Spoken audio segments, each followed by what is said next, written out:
Help support the show by joining the Patreon or becoming a YouTube member. Also, hit that like button and subscribe if you want more Browns-focused content. So in this video today, I want to take time to discuss the Jeremy Fowler reports about Kevin Stefanski.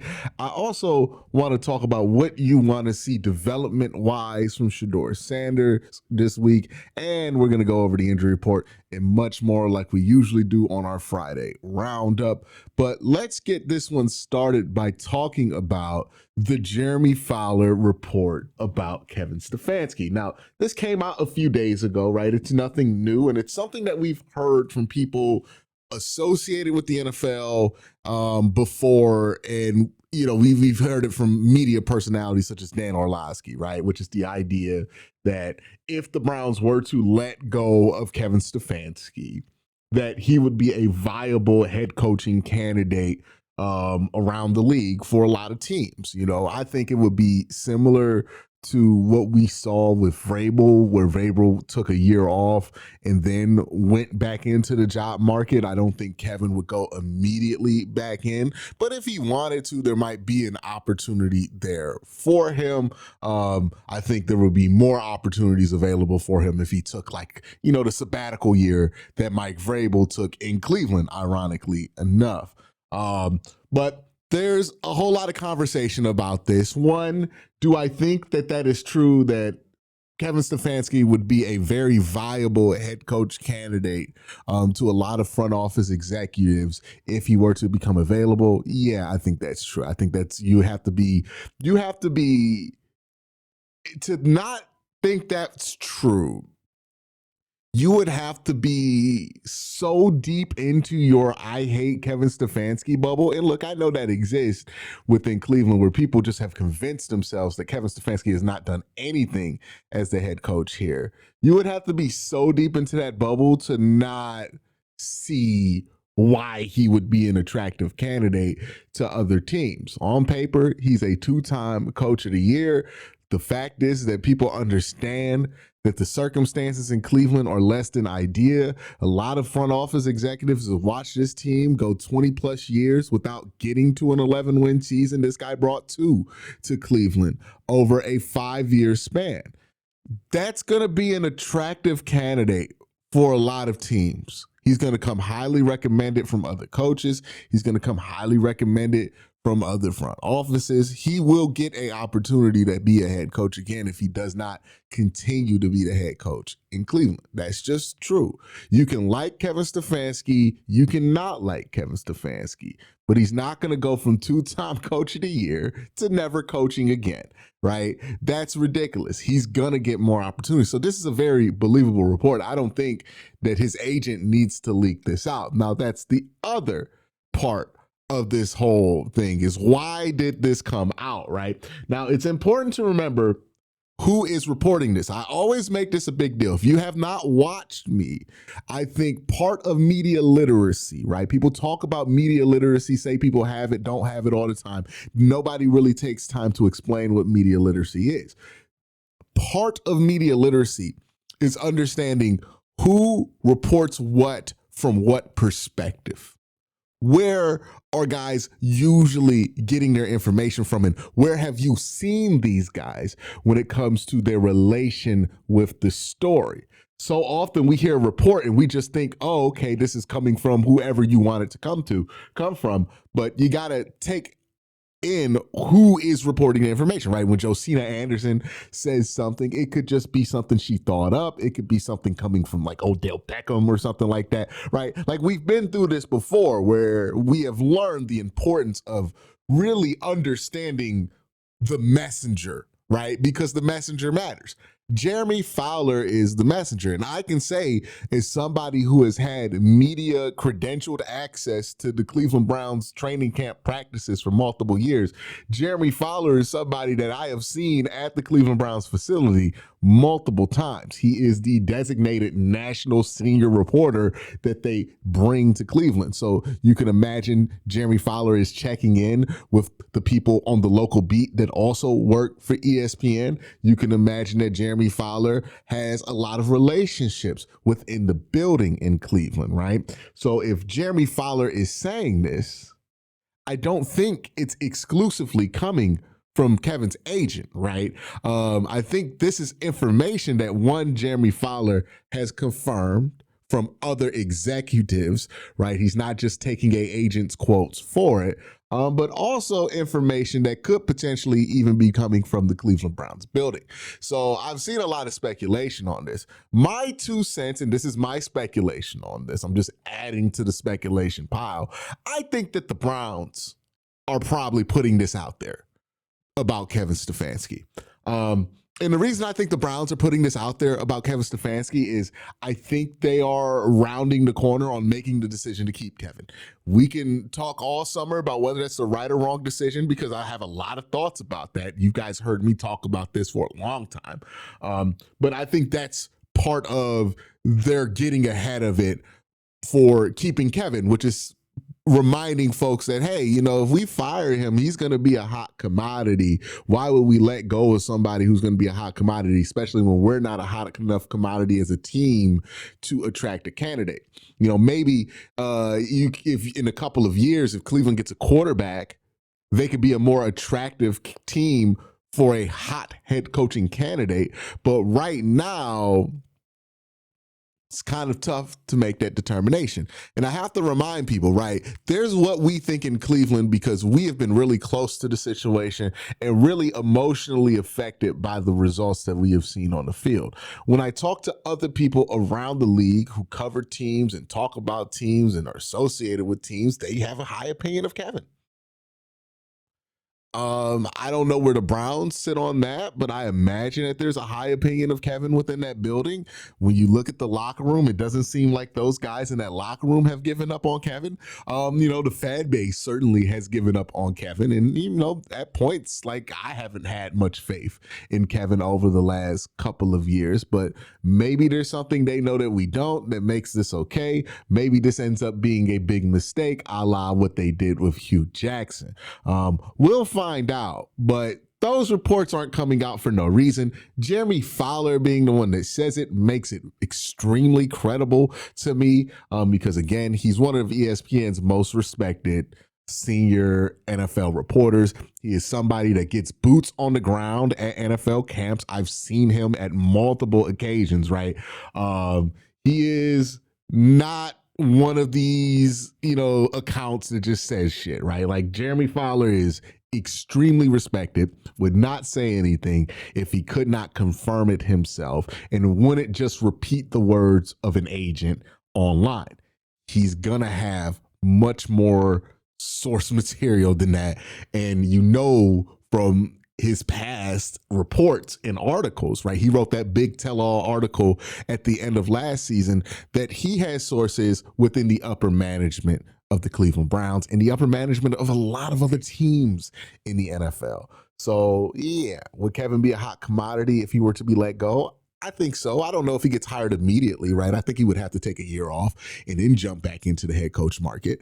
But, he would eventually, within a year or two, get a head coaching job again. I wouldn't be shocked by that at all.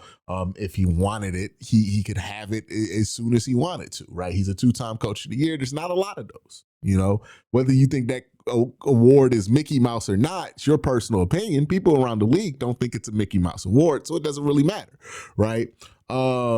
That all being said, should the Browns keep Kevin? It's not an easy decision to make, right? I just really need somebody to explain to me if Kevin's not being fired for the production of the offense, what do they think is the actual problem? Right? Like that's the question that I just can't square if you're going to keep Kevin Stefanski is, okay, what's the actual problem then? Right? Has it been the players that they have drafted have been so bad? If so, what's being changed to that? Like something has to change from what the offenses look like. The most obvious person to blame is Kevin Stefanski.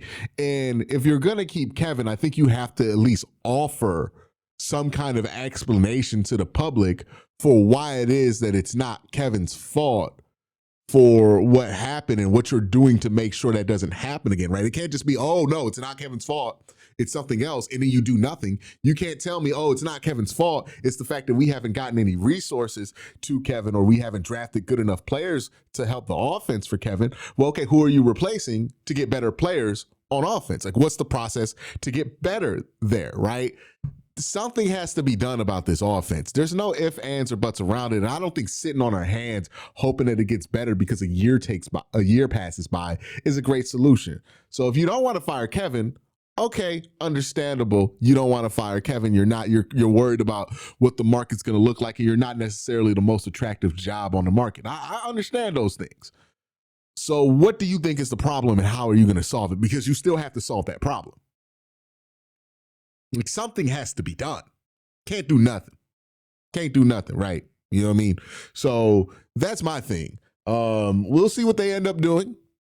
We got a long time to the end of the season. It's obvious that Kevin's going to make it to the end of the season at this point. So we'll see. I think this is the Browns putting it out there that they're not going to fire Kevin. And look, as much as you hear from online personalities such as myself and people in the media that Kevin needs to be fired, there are a lot more people than you think that don't want to fire Kevin Stefanski right now. Right? Like, it's not this like 80-20 thing that the internet makes it feel like. If you fired Kevin, there's going to be backlash to that, because there's a lot of people who don't want to do that, who have seen the Browns go through coach after coach after coach after coach. Those people just aren't online as much as you, right? So it's important to keep in mind, because like when I talk to people in real life about this whole thing, or when I run into subscribers in real life, you'd be surprised how many, talk about how they don't want to fire Kevin. So understand the difference between what you think is the perception because you're online a lot and what the perception is in real life. It's a little different when it comes to this specific issue. But that's it on Kevin. We'll talk about Shador next. But before I get to that, I got to thank my sponsor, Sleeper. Real quick, just want to let you guys know Sleeper has a new offer here.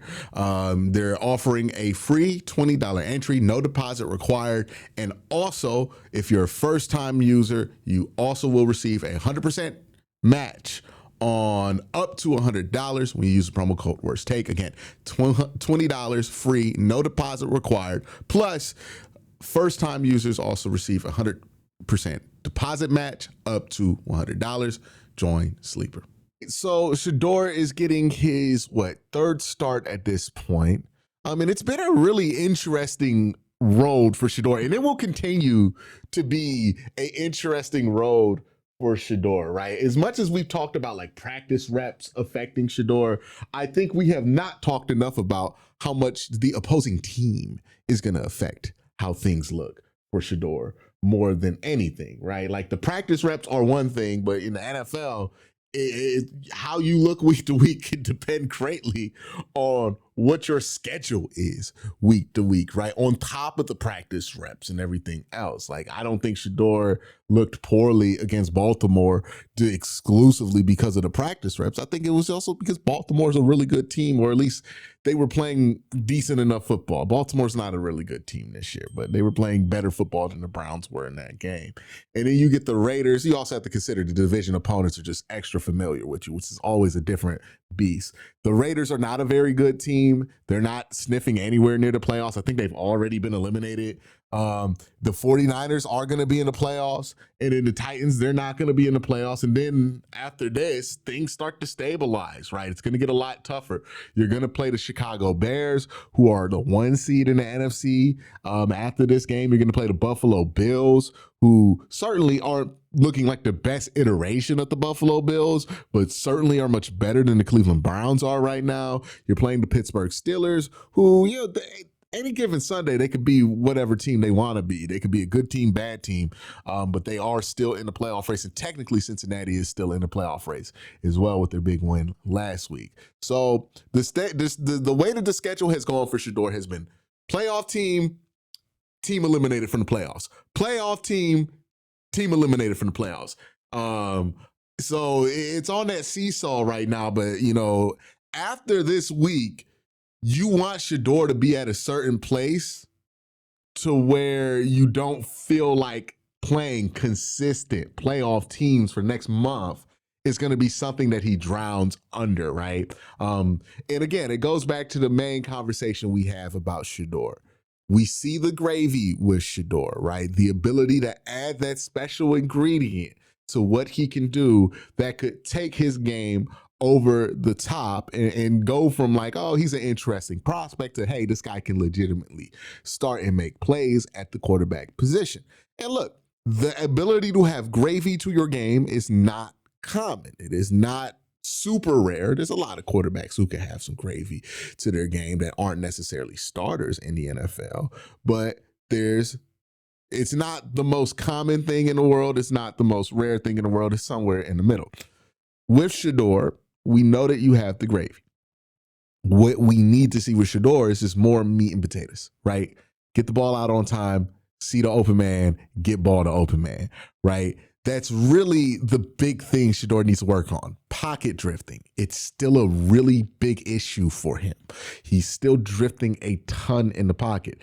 It's at the point to where I question whether this is a vital part of what he needs to be a quarterback, right? Because the pocket drifting, people have been complaining about it since he's been at Jackson State. This is not a new thing that's popped up with him or a response to pressure. This is something that people complained about since he's been with Jackson State about his game. I imagine any quarterback coach that's worked with him has tried to work with him on this, but for whatever reason, the progress on the drifting is not really where it should be if he's been working on it for 5 years, right? Like, I know college and pro is a little different, but he had the drift in college and now he's drifting a lot in the NFL. You really wonder, like, hey, is this something that he can fix, or is this just something that comes with his game? And if that's something that comes with his game, that's going to be a problem for him. If it's something that he can fix, I think there's a route for him to be a much better quarterback down the line. But that's a big question, right? The pocket drifting, some of the bad habits that he has in the pocket, the early evasion, which I do think can be worked on. That stuff you gotta work on, right? But it's really the meat and potatoes, right? Get the ball out on time, make a quick decision, pre-snap, post-snap processing. Is it where it needs to be? There are some times where you see Shador do this well and you're encouraged. There are also, unfortunately, some times where you see Shador do something pre and post snap that I can't really explain, right? There was the one play, and this is the biggest one that pops up to me. It was an RPO alert on the left side of the play, and then they have an obvious screen set up for Dylan Sampson. Now, later in the game, they actually hit that same screen for a touchdown to Dylan Sampson in the Raiders game. But they caught this play earlier, and with no indicators from the defense, for whatever reason, Shador takes a drop on this play and tries to read through it like it's a full play.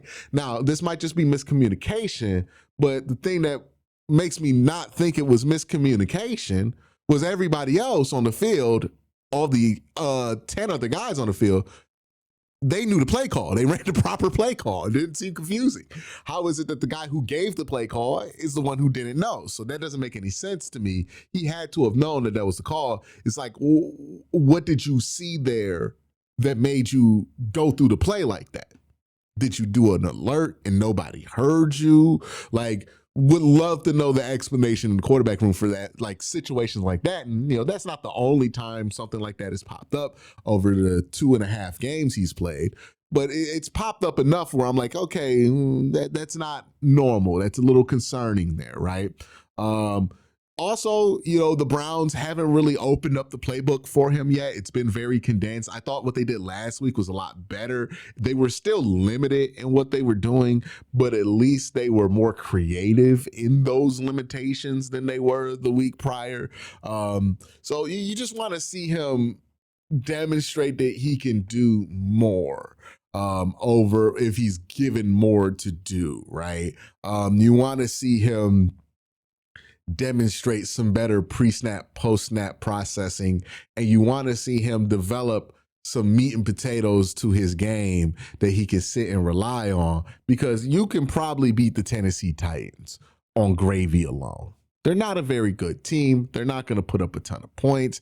You might be able to beat the Tennessee Titans on gravy and just with gravy alone. I wouldn't sleep on them because they almost did beat the Seahawks last week. You know what I mean? They put up 21 points of offense to do it, and that's not something the Browns can do all the time. But they are still a struggling offensive unit going up against the Browns defense. You don't expect them to have a lot of success. So you can beat them with gravy. But the Chicago Bears, you're probably not going to beat them with gravy. The Buffalo Bills, you're probably not going to beat them with gravy.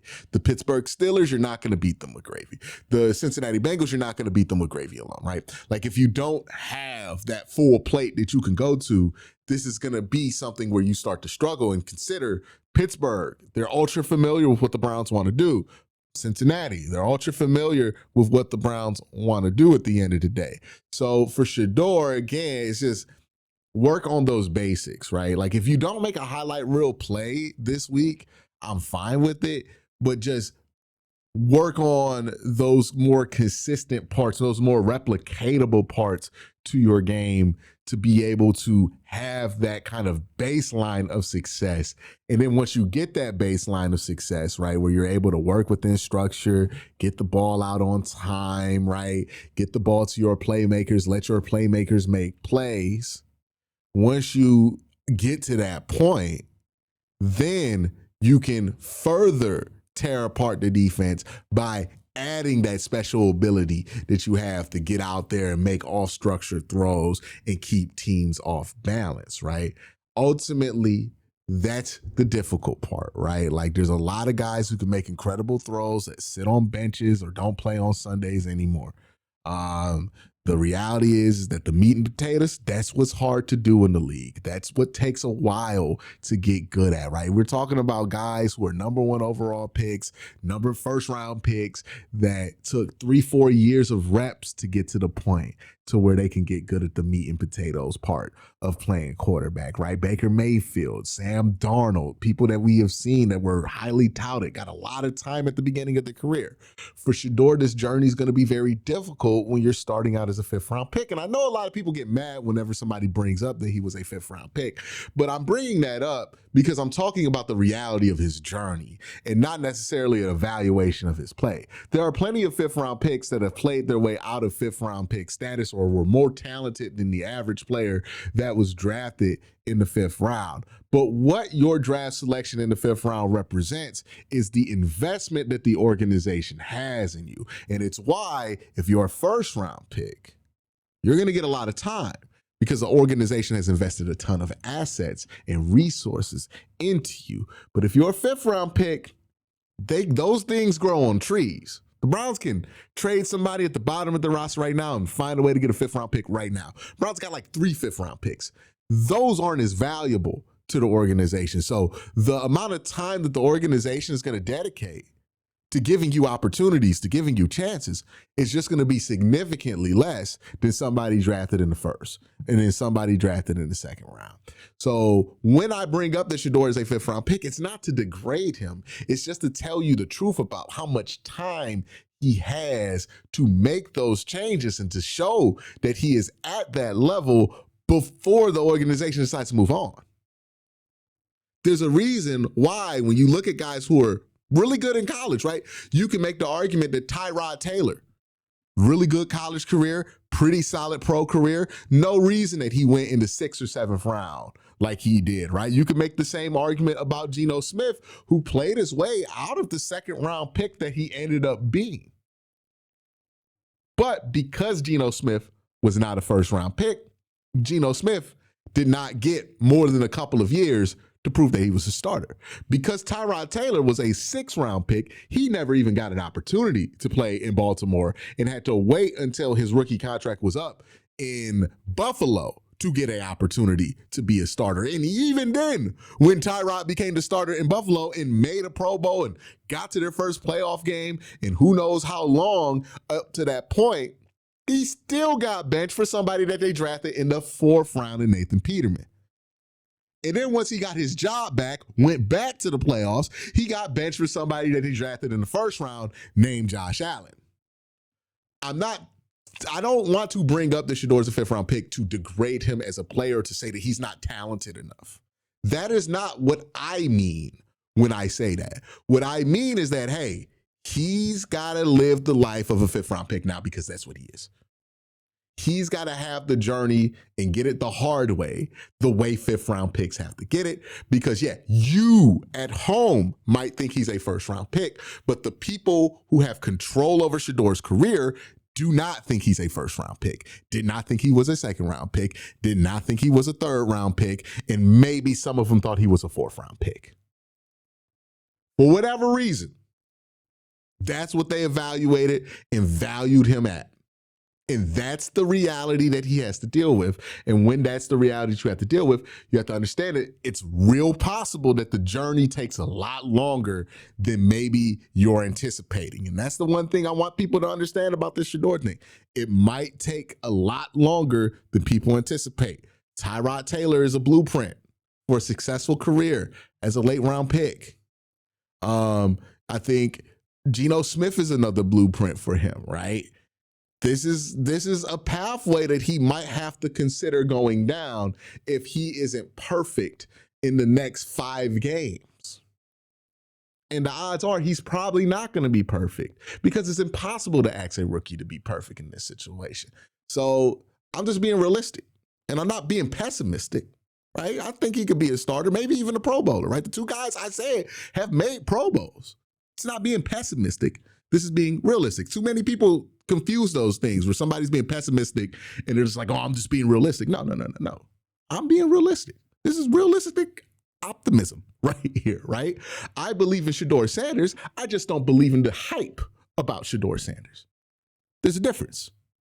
So that's going to be potentially one of the ways he's going to have to get on. And if you're Shador, it's just about building that bag over time, even if it takes multiple teams, even if it takes a lot of years to get to that point. I think once he does, then he could become a really serviceable quarterback in the league. But he's got to get to that point, right? So if you're him, you just got to work on the meat and potatoes. Every time you're out there, when you get extended reps, this is the stuff that you have to get better at, because that is what's holding him back from being able to be valued the way that he wants to be valued right now. That's my thoughts. Let me know your thoughts in the comment section down below. Have a great day. Have an even better night. Peace.